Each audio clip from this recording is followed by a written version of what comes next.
Hi and welcome to my channel. My name is Beth and I am the Bookworm Tray. And today I am bringing you my February wrap up. Now just before we get into today's video, I just want to let you guys know I have a cat on my lap today. So if I look like I'm doing weird things with my hands, it's because I'm stroking my cat. Resisted the urge to make a rude joke there. I am growing up, I am maturing. So February was a pretty good reading month for me. I read 8 books in February, though one of them was a DNF at about 8 pages. Other than the DNF, I read 2 2-stars, 3 3-stars, and 2 5-stars. So all in all, I would say that was a pretty successful month for me. Any book with more than 1 5-star is a win in my opinion, although I did have 2 2-star reads as well. So let's start this video by talking about my DNF, and I don't feel like this would be an authentic month for me if I didn't have at least 1 DNF. And the book that I DNF was Mrs. Death, Mrs. Death, which is a 5-star prediction. But I didn't DNF this book because I didn't like it. If anything, I actually DNF'd this book because it was too good. You're not getting enough attention. So Mrs. Death, Mrs. Death, I just love the title of this book.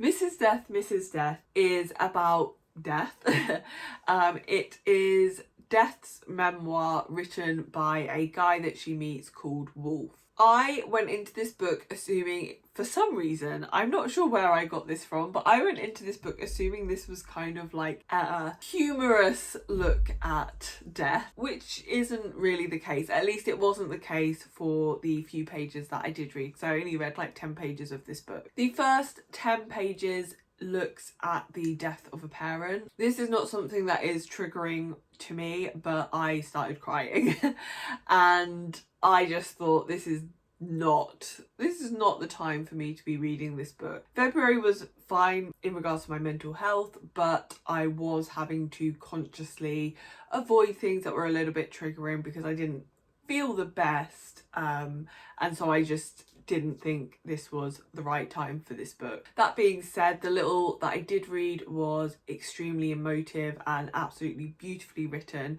and it is definitely a book that I will revisit at some point in the future, just when I'm in a better mental state. So let's move on to the books that I did actually read this month, and we'll start with my 2-star reads, which were books that I didn't really enjoy all that much. And the first one was The Duke and I actually regret reading this book. I wish I just didn't bother. This is the first book in the Bridgerton series, which, if for some reason you didn't know, is the basis for the Bridgerton Netflix series. If you are wondering whether you should read this book before watching the series, don't bother with this book. This book follows the relationship between Daphne and Simon. In this book, Daphne is getting a lot of pressure put on her by her mother to find a husband, and Simon is getting a lot of unwanted attention from single females and their mothers, and so together they come up with a ruse to fool everyone and trick everyone that they are actually dating, in an attempt to kind of let them have a little bit of breathing room during the season. The ball season. I don't really know what the season is.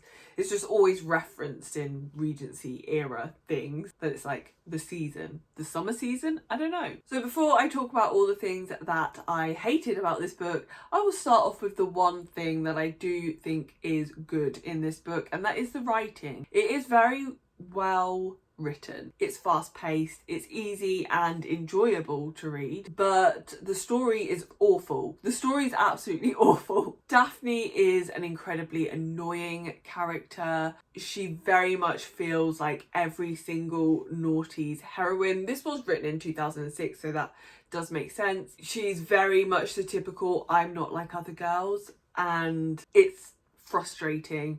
None of the guys are interested in Daphne because she's too much of a friend to them, because she isn't intimidating like other women are. And it's only once someone else is interested in Daphne that she gets interest from other men. That was like the first thing that I was like, I don't like this. Simon is for some reason very violent in this book. He is always like really angry and he gets into fights. I think there's a bit where he like aggressively grabs Daphne, and I don't I'm not really here for that. That's not attractive to me in a man. I don't want my men to be aggressive. Like, I don't mind reading a book with like a super alpha man in it, but Simon just was kind of scary to me. The book centers around Simon not wanting to have children because he had such a horrible childhood himself, and if I'm honest, I think the TV show dealt with this issue in a way that kind of made sense. The book, I didn't really understand why he was like so dead set on not having children. Like, I understood why, but then I couldn't understand why he wouldn't change his mind later on once he's met Daphne and he's fallen in love with her. It didn't make sense at that point why he still didn't want children. So that's another thing I didn't really like about the book. And then of course there is the scene. Now, it is awkward enough in the TV show, and I think it's a shame that the TV show didn't properly look at it and deal with male sexual assault as an issue. Like, they could have talked about it, they could have dealt with it, or they could have just not had it at all. But the TV show is filmed in a way that it is open to interpretation, I guess. The book is not written that way, and in the book it is very clearly a sexual assault, and I just could not get my head around it. I know you might be thinking that I've just given away a huge spoiler, but because it is very triggering to a lot of people, I think we just don't need to worry about whether that's just spoiled this awful book for you or not. As I was saying, it's very clearly sexual assault in this book. In fact, he very clearly accuses Daphne of taking advantage of him whilst he is under the influence of alcohol and asleep. I just really didn't like how it minimized male trauma. I personally just really didn't like the fact that we had sexual assault on a man, and because it's a man we just think that's okay. I'm not saying we, me and you, we don't think it's okay, but as a society, especially in 2006, we were like, well, you know, you can't really rape a man. Yeah, I regret reading this. I would urge you not to read this book. I would really like to sit down with Netflix and try and understand why, out of all of the Regency romance books in existence, they picked this one, this super problematic one, written by a white woman, and then tried to make it like super diverse. So my second 2-star read of the month was The Invisible Life of Addie LaRue. I didn't like it. I know this is quite a polarising book anyway, but a lot of the people who I seem to have similar reading taste to really like this book, and I did not. So if for some reason you don't know what this book is about, Addie LaRue, The Invisible Life of Addie LaRue, is about a girl, Addie, who makes a deal with a dark god where she sells her soul for freedom. She doesn't want to get married, and so she wants the god to stop that from happening. What he ends up doing is making everybody forget Addie. She is unable to leave a mark, and Addie spends like 300 years, I think, not being remembered by anybody, never being able to have friends. Obviously she doesn't have a family. She's never able to have any kind of romantic relationship with anyone. She can't even say her name. One day she goes into a bookshop in New York City and she meets a guy who remembers her. Okay, so that is the premise of the book, and that is pretty much all that happens. That is not just the premise, that is the entire plot of this book. I didn't like this. I thought this was really, really, really boring. And a lot of people talk about how like well written this is, how beautiful this is. I don't think it was. I think this was quite poorly written. It was very self-satisfying. It was like a celebration of V.E. Schwab's vocabulary. That's how it felt to me. It was like she said a sentence and then she said it again a different way, and then she said it again a different way, and then she said it again a different way. And to me, it wasn't really adding to the atmosphere or making me be able to picture things any clearer than if she just said it in a straightforward and simple way. I'm typically someone who loves lyrical writing, so the fact that I didn't like it in this book was quite surprising to me. I also did not like the characters. I thought the characters, to be honest, terrible. Addie was a Mary Sue. She has one personality trait, which is stubborn. There's no other characterization to her. She's stubborn, but not even, I don't even know how to say this, like she's perfect except she's stubborn. So kind of in the way that Mia from the Nevernight series is like a Mary Sue because she's this like perfect bad girl, Addie is a Mary Sue because she's like this perfect stubborn girl. She's this perfect morally grey character who isn't really morally grey because she's clearly supposed to be good. Henry, who is the guy from the bookstore, is so much more interesting than Addie. If the book had been written from Henry's perspective, I think I would have enjoyed it a lot more. I did like the chapters where we read from his perspective. I thought they were a lot more interesting than the constant, tedious, boring storyline of Addie doing the same damn thing chapter after chapter after chapter. I initially thought the villain, who is the Dark God, I initially thought he was a really good villain and I really liked him. I liked that he was just kind of evil just for the sake of being evil, like that's just what he was. He was a devil type creature. Then apparently that wasn't like enough, and so towards the end he starts getting a lot more like human, and I didn't like that. That really made him less scary to me. It made him a lot less impactful. The plot, as I said, was just non-existent. This book is long. How long is this book? This book is 554 pages and it's, you're almost like halfway through, it feels like, before the story gets going. This book is told in two timelines. We have Addie like just before she makes the deal with the devil, and then like making the deal, and then just after making the deal with the devil. So we maybe get like 10, 20, 30 years during that span of time, and then we have a present day timeline, and it was unnecessary. I do think V.E. Schwab is very good at writing dual timeline books. She did it in Vicious and I thought it was super effective, and I do think like overall she did it well. It wasn't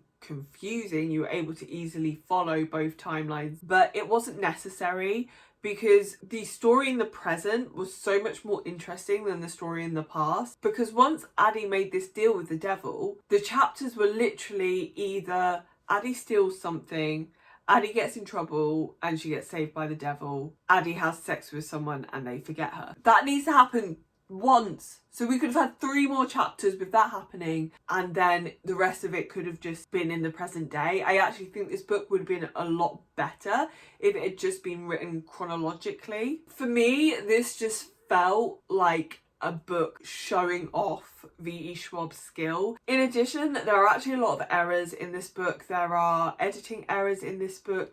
There are historical errors in this book. I feel really bad saying this because I know a lot of people love this book, but this book to me was very lazy. It felt poorly researched. It felt like a first draft of a novel where you've written like super cleanly and you're trying to get like your first draft perfect for publishing, and then they just went, oh yeah, that's fine, and published it, because it's lazy. And I'm sorry to say that, and if it's your favourite book, I'm sorry that I didn't like it. I'm pretty sure she wrote this to be like a modern classic. I'm pretty sure she wants people to read this and look for symbolism. Like, that's the only reason I can think of as to why she focused so much on freckles in this book. Just someone tell V.E. Schwab that freckles are not a personality trait, please. I'm going to leave it there because I've actually been talking about this book for like 10 minutes now, and just say that I did not enjoy this. I think if you are someone who has read a lot of V.E. Schwab's books and is someone who doesn't really enjoy her writing that much, so if you've read everything, you only really liked Vicious, just don't bother with this because it's a long ass book. And if you only liked Vicious, I don't think this is going to be the one that changes your mind. Sorry. I didn't like it. I might have to do like a whole review, like a rant review on that book, because disappointing.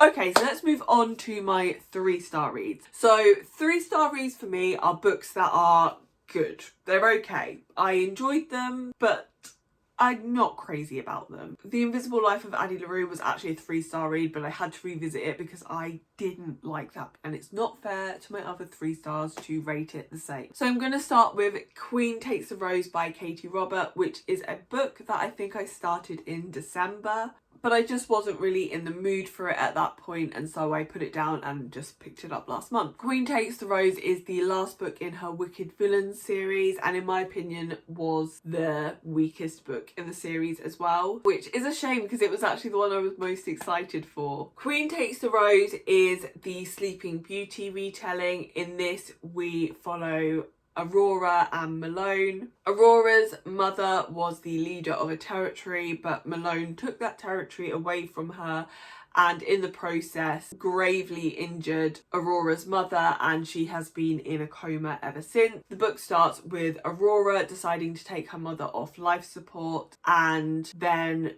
going on, I forget the word for it. She enters into a contract with Malone to spend, I think it's 2 weeks together, scening. For me, this one just wasn't as good as the others. I just felt like the romance was a little bit forced in this one. I didn't feel that Malone and Aurora had the same amount of chemistry that we saw between the characters in the other book. And the underlying plot, there's usually some kind of territory battle going on in the background of these books, which there wasn't in this one.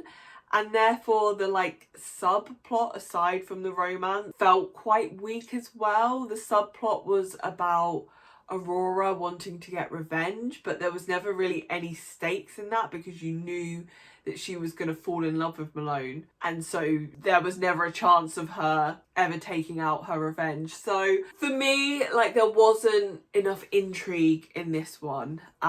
It was still good, it was still well written. I liked both Malone and Aurora's characters. I just think we ended on a little bit of a flat note with what has actually been one of my favourite romance series so far. So my second 3-star read was Awakens by Elise Cover, and this book just got 3 stars. Just made it by the skin of its teeth. If you watched my January wrap up, then you'll know that I read Deal with the Elf King by Elise Cover last month, and I absolutely loved it.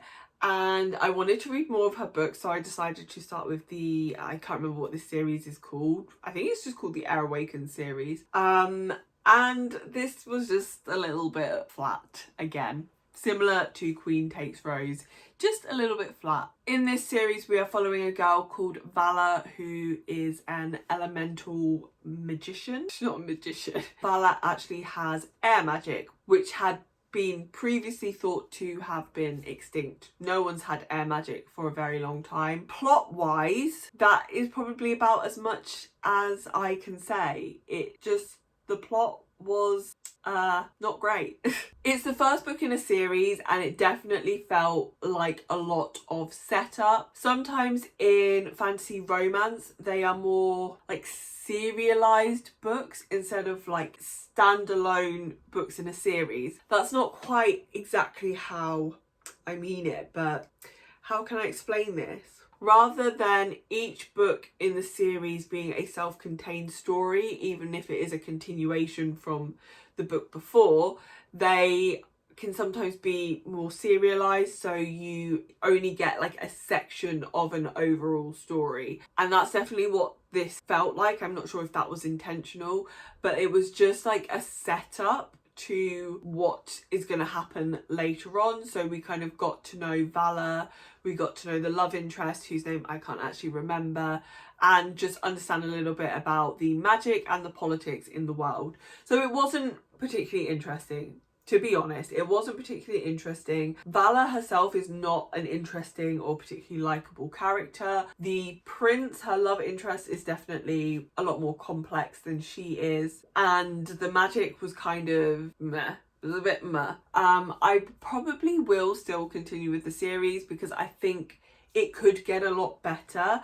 And I'm also interested to see what Elise Cover does with this kind of serialized way of writing a book, because with Deal with the Elf King, I just felt like the magic hadn't been explored enough, and it was super interesting in that book, at least in my opinion. And so I think writing this way, she can probably put a lot more into the magic and the world building. So I will continue with the series just to see what happens. But as a book to read and enjoy on its own, it was okay. It was okay. And my final 3-star read was another fantasy romance, and that was Guild by Raven Kennedy. This book is billed as a King Midas retelling. It's not. It's not a King Midas retelling. It is a book with King Midas's magic in it. That's what it is. And I thought this was like a smutty romance. Again, this is that serialized way of writing books that you sometimes find in fantasy romance. I do think it was done a lot better in Guild than it was in Awakens. So again, it's going to be quite difficult for me to describe what the plot was in this book. But there is basically a girl whose name I don't remember. And she is the pet of King Midas. She lives in a cage and she has been gold touched, so he has turned her skin gold. She has a very lonely and unfulfilled life. And the book basically starts with King Midas selling a night with her to his ally in exchange for his ally's army. There is a lot more going on, but again, it's more setting the scene for where the series is going to go. So we're kind of getting to know Midas, we're getting to know our main character, we're getting to understand the magic and the politics of the world. Nothing happened, really, nothing happened, but I was hooked. I read this so quickly, and I just think Raven Kennedy's writing was really good. It was quite a dark story. It was quite a unique story in terms of fantasy romance. Like the way that the characters were and the relationships between them was something I haven't read before. One thing I will say is there is no romance in this book. I'm pretty sure the series is a fantasy romance, but in this particular book, there was no real romance. I kept waiting for it to happen and it didn't. And maybe that was why I got through it so quickly, because I was waiting for something to happen that just never came. But yeah, it's good. I enjoyed it. I am 100% going to continue with this series. I think the next book I will probably rate a 4-star. Guild was only just a 3-star, and I think if it hadn't been a serialized book, it probably would have been a bit higher. But yeah, I can't wait to see what happens and finally get a love interest. Oh, I think I know who it might be, and like, I'm here for it. So now we move on to my 5-star reads. 2 5-star reads in a month is something that I am very happy with. It shows that I am picking my books well. And the first one that I'm going to talk about is Black Sun, and I picked this up off Sylvie from the TBR Diaries recommendation, and it's one of the best things I've ever done. I love this book. It was so good. So this is an adult fantasy, and it seemed to me, I'm not actually 100% sure on this, so I will check and confirm for definite somewhere on this video. It seemed to me that it was based on the mythology of the indigenous people of South America. I am not 100% sure on that, but it definitely, that was the vibes that I was getting from it. And Rebecca Roanhorse herself is black and indigenous, so that might be why I got those vibes, but that was definitely what I was getting from a lot of the imagery that we had in this book. So in this book, we follow a cast of characters centering around this event that is going to happen called the Convergence, which is basically an eclipse. I don't really want to say too much about this book because A, I think the plot is going to be really difficult to explain, and B, I think it's the kind of book that you're actually better off going into not really knowing what is going to happen. And to be honest, it's the kind of book I left thinking I don't really know what happened, but I enjoyed it. There's definitely a lot of politics and religion in this book, which I really enjoyed. And I will just say it's not like a Christian based religion in this book, because that for me is not something I'm interested in reading about. There's definitely a real sense of mythology and almost in a way fairy tales, like the darkness that you get with some fairy tales, original fairy tales. I could definitely see some of that in there. The magic in this book is fucking incredible. We have gods, we have sirens, we have an ocean setting, it's queer, it's diverse. This book has every single thing that I gravitate towards in a fantasy, and if you haven't read this book, you're missing out. You're cheating yourself if you haven't read this book. So if you take one piece of advice away from this video, it's to read this book or the next book that I'm going to talk about. So the final book that I want to talk about in this video, I think this is probably going to be my favourite book of the year. I don't honestly see how any book is going to top this. House in the Cerulean Sea. Oh my god, this book, I could cry. I shouldn't have said that because I'm now probably going to cry. I could cry with how much I love this book. This book is, it's perfect. There is not one thing that I would change about this book. There's not one thing I would add to this book apart from a sequel.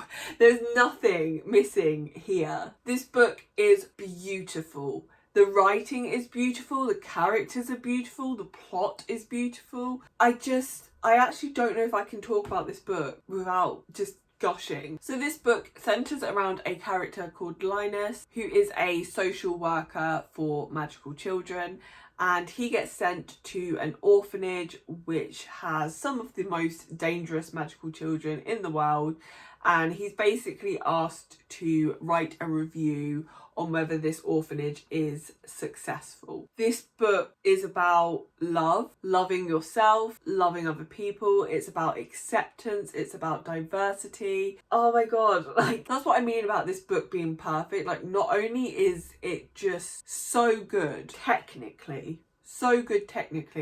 it also has an important message behind it, which love that. The characters in this book are just spectacular. I think for me, my favourite character was Talia, but I loved all of the children. I loved Linus, I loved Arthur, I loved Zoe, I loved Calliope. All of them were perfect. It had that real like whimsical vibe that I love. This is actually quite a slow book in terms of plot, I would say, but it's just so beautifully written that it's just effortless reading it. It's just absolutely effortless. This is definitely going to be a book I reread. I actually listened to the audiobook, which is fantastic, and I think I got like, I don't know, 10 minutes into the audiobook when I was like, okay, I need a physical copy of this as well. I mean, if you think the cover on this book is gorgeous, just wait to see what's inside.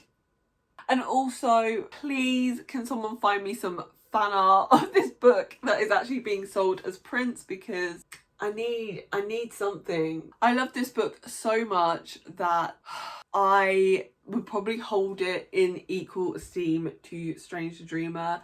That's how much I love this book. And yeah, I'm sorry if that wasn't coherent, but I have so much love in my heart, If you have made it this far, thank you so much for watching. Please let me know if you've read any of these books or if you've got any recommendations for me in the comments down below. If you liked this video, then please give me a thumbs up and subscribe if you want to see more from me in the future. And hopefully you'll come back and see me in another video soon.